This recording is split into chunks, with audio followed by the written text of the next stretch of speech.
Hello दोस्तों, कैसे हो आप सब लोग। आशा करता हूं कि आप सब लोग अच्छे ही होंगे। हाजिर हूं मैं और स्वागत करता हूं आपका आप ही के अपने चैनल एग्जाम सक्सेस मंत्रा पे। तो प्यारे दोस्तों, जैसे कि आपको पता है आजकल हम क्या कर रहे हैं, आपके जो एलटी का नए सिलेबस है, नए सिलेबस के अकॉर्डिंग जो हमारे पास क्या है उसका यूनिट फर्स्ट है। यूनिट फर्स्ट को हम देख रहे हैं। ठीक है, तो यूनिट फर्स्ट के अंदर हम बहुत सारी चीज़ें देख चुके हैं और जो आज का हमारा टॉपिक है, आज का टॉपिक है हमारा प्रकृतिवाद और शिक्षण विधियाँ। ठीक है, तो आज के हमारे पास प्रकृतिवाद और शिक्षण विधियाँ। तो जैसा कि मैंने आपको बताया था कि प्रत्येक जो भी क्या होती है आपके पास फिलॉसफी होती है, तो उस फिलॉसफी के अंतर्गत किसी भी उस फिलॉसफर के कुछ उद्देश्य होते हैं और उस उद्देश्य को प्राप्त करने के लिए अलग अलग शिक्षण विधियाँ प्राप्त की जाती है। अगर मैं आपको समझाऊँ तो जैसे आपने सोचा कि आज आपने यहाँ से दिल्ली जाना है ना, आपने यहाँ से दिल्ली जाना है, ये तो क्या होगा आपका उद्देश्य हो गया। लेकिन अब आपने जाना किस मार्ग से, अब दिल्ली जाने के भी बहुत सारे रास्ते हैं, है ना। आप जैसे यहाँ से दिल्ली जाना चाहते हो तो 3-4 रास्ते हैं। अगर आपको देहरादून से मानवा दिल्ली जाना है तो 3-4 रास्ते, आप हरिद्वार होके जा सकते हो, आप सीधे छुटमलपुर होके जा सकते हो, आप क्या जा सकते हो, पहले हल्द्वानी जाओ, हल्द्वानी से लखनऊ जाओ, लखनऊ से दिल्ली जाओ। तो यानी जाने के बहुत सारे रास्ते हो सकते हैं। तो शिक्षण विधियाँ क्या है, जो हमारा उद्देश्य है उस उद्देश्य को प्राप्त करने का रास्ता है ना, रास्ता है। ये बताता है कि इस तरीके से चलो आप अपने लक्ष्य को प्राप्त कर लोगे। तो शिक्षण विधियों के अंतर्गत हम क्या पढ़ते हैं, जो हमारे लक्ष्य निर्धारित किए गए हैं उन लक्ष्यों को हमने किस तरीके से प्राप्त करना है।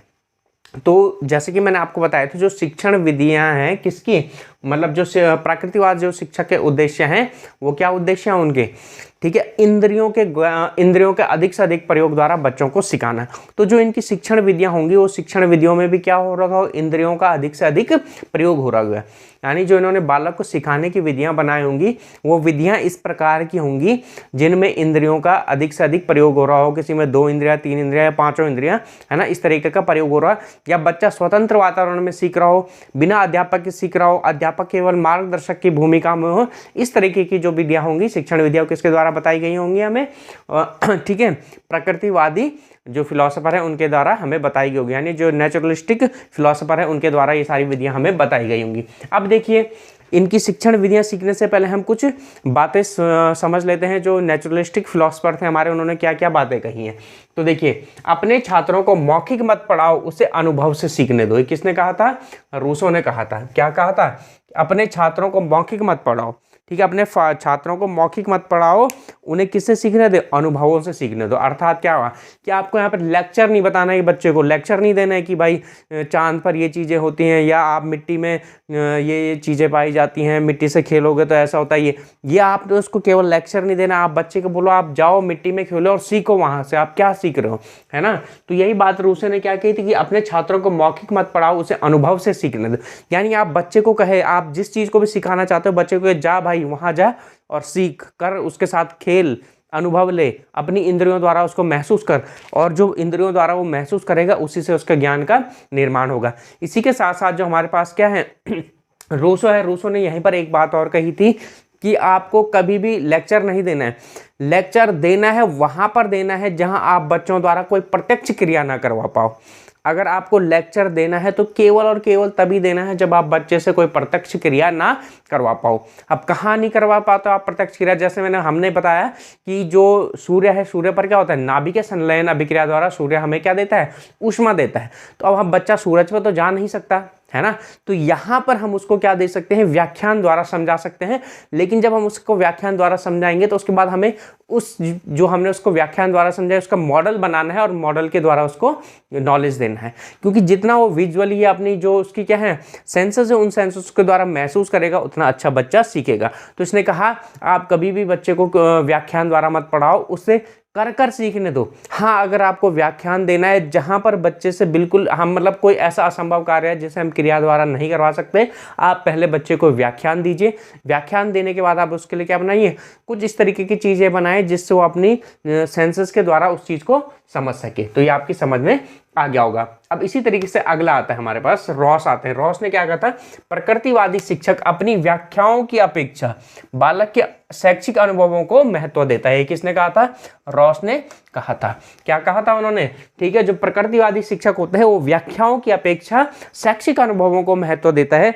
यानी जो बात रूसो ने कही थी वो भी यही कहते हैं कि आप बच्चों को लेक्चर मत दो, आपको बच्चे को जो भी सिखाना है आप उसे रियल फील्ड में ले जाइए, उससे करवाइए, वहां से वो सीखेगा। ठीक है, तो ये दो महत्वपूर्ण क्या थे हमारे पास कोर्स थे या बातें थी जो एक रूसो ने कही थी और रॉस ने कही थी। दोनों बातों का लगभग अर्थ एक ही जैसा है, यानी दोनों के दोनों किस बात पर जोर देते हैं कि बच्चे को कर कर सीखने दो, है ना। आप बच्चे को कभी भी भाषण मत दो कि ऐसा होता है वैसा होता है, ये करो वो करो, नहीं। आप बच्चे को बोले आप जाओ करो और अपने अनुभव द्वारा सीखो। अब चलिए हम बात करते हैं, जो प्रकृतिवादी शिक्षण विधियां हैं वो निम्न बातों से प्रभावित होती हैं। किससे प्रभावित होती है? निम्न बातों से। अब ये बातें कौन सी आएंगी? जो प्रकृतिवादी शिक्षा के उद्देश्य थे, उन्हीं उद्देश्यों से क्या होगी, जो शिक्षण विधियां होंगी वो प्रभावित होगी। हम देखिए क्या क्या कहा था इन्होंने, करके सीखना, है ना। तो इन्होंने बच्चों को क्या कहा था, आप करिए और सीखिए। अनुभव द्वारा सीखना, यानी जब बच्चे को अलग अलग अनुभव प्राप्त होंगे तो वहां से भी वो सीखेगा। और खेल कर सीखना, यानी इनकी जो भी विधियां होंगी वो इन यानी करके सीखना, अनुभव द्वारा सीखना और खेल के सीखना, इन बातों से प्रभावित होंगी। तो आपको एक 3 चीजें याद रखनी। आपसे पूछता है कि जो प्रकृतिवादी शिक्षण विधियां हैं वो किन किन बातों से प्रभावित होती हैं। इस तरीके का आपके पास क्वेश्चन पूछा जा सकता है। तो किसका? करके सीखना, अनुभव द्वारा सीखना और खेल द्वारा सीखना। यह आपसे कई बार इस तरीके का क्वेश्चन पूछ लेता है कि खेल द्वारा सीखना ये किस शिक्षण विधि के उद्देश्य हैं या किस शिक्षण विधि को प्रभावित करती है। तो किसको करती है? प्रकृतिवाद को। बाकी शिक्षण विधियां भी आएंगी, वहां भी ये क्या हो सकता है, लागू हो सकता है। लेकिन अभी हम जो पढ़ रहे हैं यहाँ पर किस चीज पर लागू हो रही है? आपका प्रकृतिवाद पर लागू हो रहा है। तो आपको याद रखना। अब देखिए एक आता है हमारे पास स्पेंसर आता है। स्पेंसर के अनुसार शिक्षण विधियां रुचिकर और मनोरंजक होनी चाहिए। ठीक है, रुचिकर और मनोरंजक होनी चाहिए और उनमें निम्न शिक्षण सूत्रों का प्रयोग होना चाहिए। शिक्षण सूत्र क्या होते हैं? जो बच्चों को समझाने के लिए अपनाए जाते हैं, उनको क्या बोला जाता है? शिक्षण सूत्र बोला जाता है। अब जो स्पेंसर है, स्पेंसर ने क्या बोलता है? शिक्षण विधियां रुचिकर होनी चाहिए और मनोरंजक होनी चाहिए, यानी ऐसी होनी चाहिए जिनको करने में या जिनको सीखने में बच्चे को क्या है, मजा आए, वो बोरियत महसूस ना करे। जैसा आपने देखा होगा कई बार आप बच्चों को व्याख्यान देते हो तो बच्चे आपकी बात ही नहीं सुनते, पीछे बैठे रहते हैं, कोई गप्पे मार रहा है, कोई सो रहा है। लेकिन वहीं पर अगर आप उसको ऐसी विधि से पढ़ाओ जिसमें उसकी अधिक से अधिक इंद्रियां क्या हो रही हो, अधिक से अधिक इंद्रियों का प्रयोग हो रहा, तो बच्चा अधिक रुचि लेकर समझता है। ठीक है, तो वही चीज स्पेंसर ने कही थी, जो आप पढ़ा रहे हो तो ऐसी हो जहां पर बच्चे को रुचिकर लगे और मनोरंजक हो। और ऐसी कौन सी विधियां होती है? जहां बच्चा खुद से करके सीखे या जहां पर उसके अधिक से अधिक इंद्रियों का प्रयोग हो रहा हो। अब उन्होंने क्या बोला? कुछ शिक्षण सूत्रों का प्रयोग होना चाहिए। तो शिक्षण सूत्र क्या बोला उसने? सरल से जटिल, यानी आप बच्चे को पहले आसान बताओ, उसके बाद धीरे धीरे धीरे करके उसकी जो कठिनाई का स्तर है उसको बढ़ाते जाओ। इनको मैं अभी आपको शॉर्ट में बता रहा हूँ क्योंकि ये हमारे यूनिट में अभी आगे हैं। जैसे शिक्षण सूत्र हो गया, शिक्षण विधियां क्या होगी। अभी हम केवल प्रकृतिवाद के हिसाब से देख रहे हैं। अभी हम इन सबको डिटेल में पढ़ेंगे भाई, मूर्त से अमूर्त क्या होता है, ठीक है, प्रत्यक्ष से अप्रत्यक्ष क्या होता है, कौन कौन सी शिक्षण विधियों में इसका प्रयोग किया जाता है। अभी हम अपने केवल किसके हिसाब से देख रहे हैं? प्राकृतिक शिक्षण विधियों के हिसाब से देख रहे हैं कि हाँ भाई ये चीजें होती हैं और ये विधियां इन्होंने खोज की हैं। बाकी जब हम शिक्षण विधियां और शिक्षण सूत्र पढ़ेंगे तो वहां पर हम ये चीजें डिटेल में पढ़ेंगे कि कौन से शिक्षण विधि के क्या फायदे होते हैं, कौन से शिक्षण विधि के क्या नुकसान होते हैं, किस किस तरीके से शिक्षण विधियां कार्य करती हैं। तो पहला हो गया, क्या कहा था इन्होंने? सरल से जटिल, यानी आप बच्चे को पहले क्या बताइए? आसान चीज बताइए, फिर धीरे धीरे करके उसकी कठिनाई का स्तर बढ़ाते चलिए। बाकी हम बाद में देखेंगे इसकी क्या क्या विशेषताएं होती है, क्या क्या कमी होती है, किस तरीके से ये लागू की जाती है और कौन से शिक्षण सूत्र पर ये लागू की जाती है। दूसरा आता है ज्ञात से अज्ञात की ओर, यानी आप बच्चे को पहले वो चीज बताइए जो चीज बच्चे ने देखी है ना। तो जब बच्चे को वो चीज पता हो जाएंगी तो उसके बाद आप उसको किसी अज्ञात चीज से रिलेट कर सकते हो जो उसके जैसे चीज के जैसे दिखती हो। तो यहाँ पर ये अर्थ हो गया ज्ञात से अज्ञात के होते। मूर्त से अमूर्त का भी वही होता है, यानी मूर्त यानी जो चीज आपके सामने है, जो चीज आपके सामने है, पहले आप बच्चे को उस चीज के बारे में बताइए जो बच्चे ने देखी हो या बच्चे के सामने हो या बच्चे अपने आसपास देख सके। उसके बाद आप बच्चे को वहां से उस तरफ ले जाइए जो बच्चे को नहीं देखी हो या जो बच्चा नहीं देख पाता हो अपने आसपास उन चीजों की तरफ। इसी तरीके से क्या आता है? अनिश्चित से निश्चित की ओर। ठीक है, ये भी एक शिक्षण सूत्र है, यानी पहले आप बच्चे को ऐसी चीजें बताइए जो हो भी सकते हैं और नहीं भी हो सकते। फिर आप वहाँ से धीरे धीरे करके बच्चे को उस तरफ पहुँचाइए जो चीज़ निश्चित है। पहले तो बच्चे के अंदर क्या होगा, जब बच्चा छोटा रहता है तो उसके अंदर कन्फ्यूजन रहता है कि भाई ये होगा या यह होगा। जब बच्चा उन कन्फ्यूजनों से सीखेगा धीरे धीरे करके, तो फिर वो आगे अपने उसके अंदर का जो नॉलेज होगा वो क्या होता जाएगा, फिक्स होता जाएगा। ठीक है, इसी तरीके से आता है प्रत्यक्ष से अप्रत्यक्ष की ओर। ठीक है, प्रत्यक्ष से अप्रत्यक्ष की ओर भी मतलब वही हो गया, जो पहले बच्चे को दिख रहा है वो चीजें बताइए, उसके बाद फिर आपको कहाँ आगे अनुभव से तर्क की ओर, यानी बच्चे को पहले अनुभव लेने दीजिए। जब बच्चा अनुभवों से सीखेगा तो उसके बाद आप बच्चे के साथ क्या कर सकते हो, तर्क कर सकते हो। तो और वहीं से फिर कहाँ जाना, आपको मनोविज्ञान की तरफ जाना है। तो ये सारी की सारी बातें किसने कही थी, कौन सा शिक्षण सूत्र है, ये सारे के सारे शिक्षण सूत्रों का प्रयोग करना चाहिए। किसमें, शिक्षण में करना चाहिए। किसने कहा था, हर्बर्ट स्पेंसर ने कहा था। तो अब हम देखते हैं शिक्षण विधियां किसके अनुसार है। ये शिक्षण विधियां, ये शिक्षण विधियां आपके प्राकृतिकवाद के अनुसार, ठीक है, या जो हमारे पास क्या आए थे, नेचुरलिस्टिक फिलोसफर आए थे, उन्होंने जो शिक्षण विधियों का खोज की थी, है ना। आपसे कई बार पूछ लेता है कि ह्यूरिस्टिक शिक्षण विधि की खोज किस आइडियोलॉजी द्वारा की गई थी, तो किसके द्वारा की गई थी, आपकी नेचुरलिज्म द्वारा की गई थी। या जो डाल्टन विधि है, डाल्टन विधि की खोज किस प्राकृतिक शैक्षिक दर्शन द्वारा की गई थी, किसके द्वारा की गई थी, प्रकृतिवाद के द्वारा की गई थी। तो चलिए हम देखते हैं कौन कौन सी शिक्षण विधियों की खोज प्रकृतिवाद ने की थी, या कौन कौन सी शिक्षण विधियों का उपयोग प्रकृतिवाद ने अपने शिक्षण में किया था। तो सबसे पहले आता है आपके पास ह्यूरिस्टिक विधि। ठीक है, अब ये ह्यूरिस्टिक विधि क्या होती है, इसको हम थोड़ा यहाँ पर समझ लेंगे, और बाकी इसका डिटेल में हम देखेंगे जब हम शिक्षण विधियां पढ़ेंगे कि ह्यूरिस्टिक विधि की खोज किसने की। वाला हल्का तो मैं आपको यहाँ पे बता दूंगा, वहां पर हम डिटेल से पढ़ेंगे किसने खोज की, कैसे खोज की, कहाँ कहाँ लागू की, क्या इस विधि की क्या है अच्छाइयाँ हैं, क्या इस विधि की कमियां हैं। तो इनको हम वहां पर देखेंगे। फिलहाल हम देखते हैं ह्यूरिस्टिक विधि। जो ह्यूरिस्टिक विधि की खोज की थी वो किसने की थी, H.E. आर्मस्ट्रांग ने की थी। तो आपसे कभी कभी ये क्वेश्चन सीधा पूछा जा सकता है कि ह्यूरिस्टिक विधि की खोज किसने की थी, तो H.E. आर्मस्ट्रांग ने की थी। और ह्यूरिस्टिक विधि किससे संबंधित है, तो किससे संबंधित है, आपकी प्राकृतिकवादी शिक्षक से, यानी नेचुरलिज्म एजुकेशन से संबंधित है। तो ह्यूरिस्टिक विधि की खोज किसने की थी, H.E. आर्मस्ट्रांग ने की थी। अभी जो ह्यूरिस्टिक शब्द है ये ग्रीक शब्द ह्यूरिस्को से मिलकर बना है।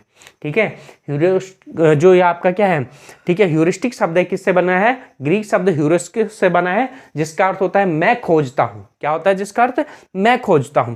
तो इस विधि में क्या होता है, आपका बालक के सामने क्या रख दिया जाता है, कोई भी समस्या रख दी जाती है और बच्चे को उस समस्या का समाधान खोजने को बोला जाता है। यानी यहां पर क्या बोला जाता है, बच्चे को करके, ठीक है, यहां पर कौन सा सूत्र रहा है, ठीक है, बच्चे को करके अपने जिज्ञासा का समाधान करने को बोला जाता है। यानी बच्चे के सामने समस्या रख दी या कुछ भी चीज बोल दी, अब वो अपने अनुभवों से सीखेगा, बोलेगा भाई करेगा इस चीज का क्या क्या हो सकता है आंसर। ठीक है, तो ह्यूरिस्टिक विधि में ये होता है, प्रवर्तक हो गया H.E. स्ट्रांग, ठीक है, ग्रीक शब्द ह्यूरिस्को से बना है जिसका अर्थ होता है मैं खोजता हूं। ठीक है, और इसमें क्या होता है, बालक की खोजी प्रवृत्ति को विकसित करने का कार्य किया जाता है। यानी बच्चे को कुछ समस्या दी जाती है, उसके बाद बच्चे उस समस्या का समाधान खुद से ढूंढता है। ठीक है, अब आता है अगला डाल्टन विधि। देखिए डाल्टन विधि क्या है, ये कोई साइंटिस्ट के नाम पर नहीं लिखे गए।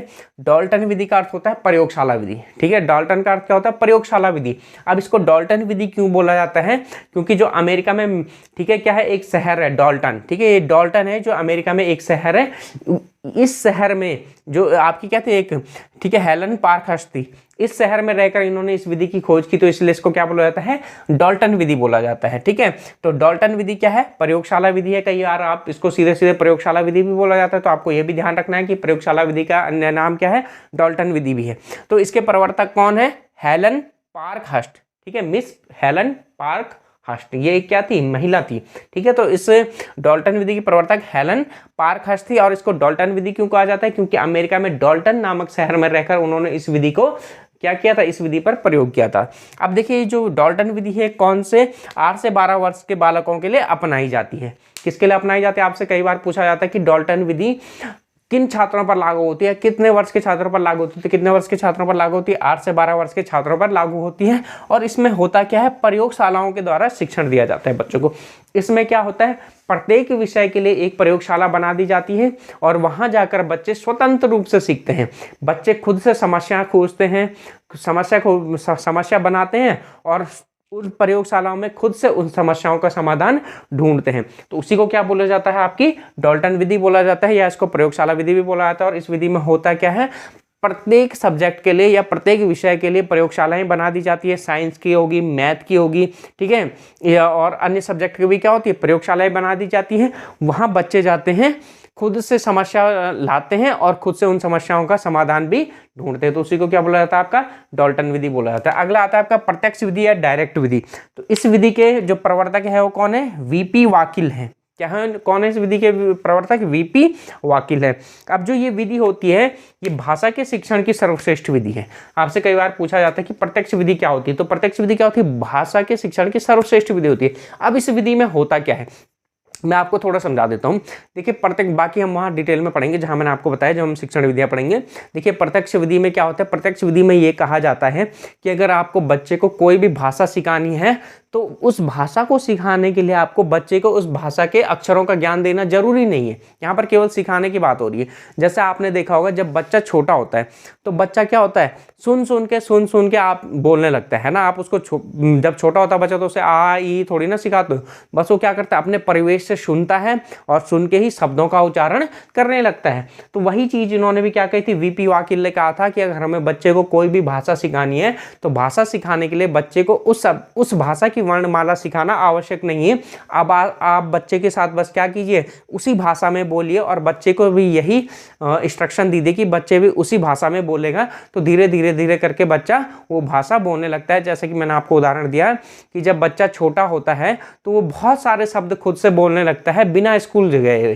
तो कैसे बोलने लगता है, केवल सुनकर ही बोलता है, क्योंकि उसका पर्यावरण ही, वातावरण ही ऐसा बन जाता है कि वो वही भाषा सुबह शाम दिन रात सुन रहा है, तो वो बच्चा वो भाषा बोलने लगता है। और तो ये किस सब्जेक्ट को पढ़ाने की अच्छी विधि है, भाषा शिक्षण को पढ़ाने की अच्छी विधि है। और इसका प्रयोग सर्वप्रथम कौन से शिक्षण के लिए किया गया था, इंग्लिश शिक्षण के लिए किया गया था। अगली बात करते हैं हम निरीक्षण विधि। ठीक है, निरीक्षण विधि। ठीक है, तो इस विधि के प्रवर्तक कौन थे आपके, जेपी वाटसन विधि थे। ये कौन थे इस विधि के प्रवर्तक, जेपी वाटसन थे निरीक्षण विधि के प्रवर्तक। अब इस विधि में होता क्या है, इस विधि में भी वही सेम चीज होती है।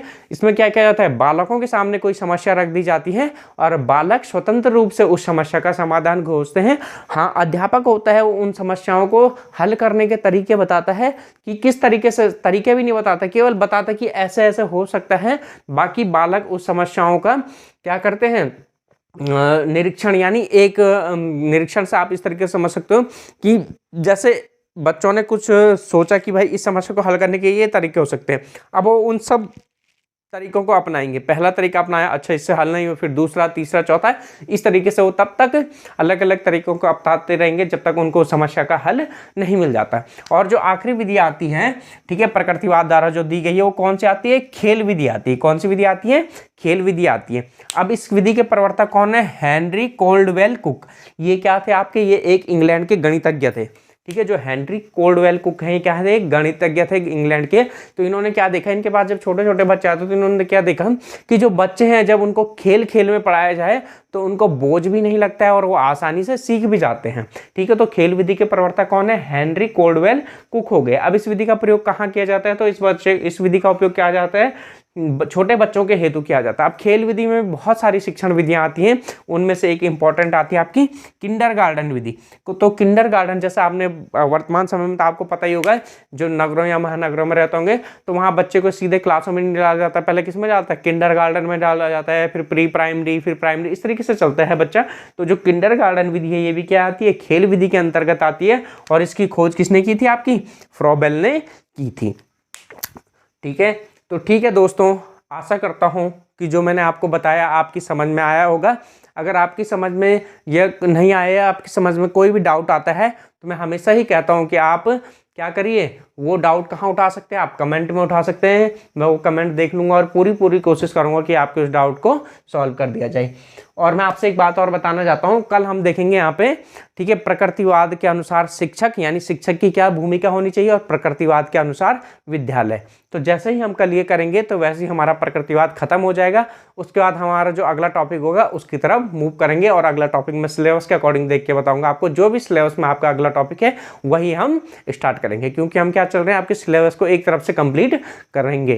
ठीक है, ठीक है दोस्तों, तो स्वस्थ रहिए, मस्त रहिए, इसी तरीके पढ़ते रहिए और इसी तरीके हमारे चैनल एग्जाम सक्सेस मंत्रा से जुड़े रहिए।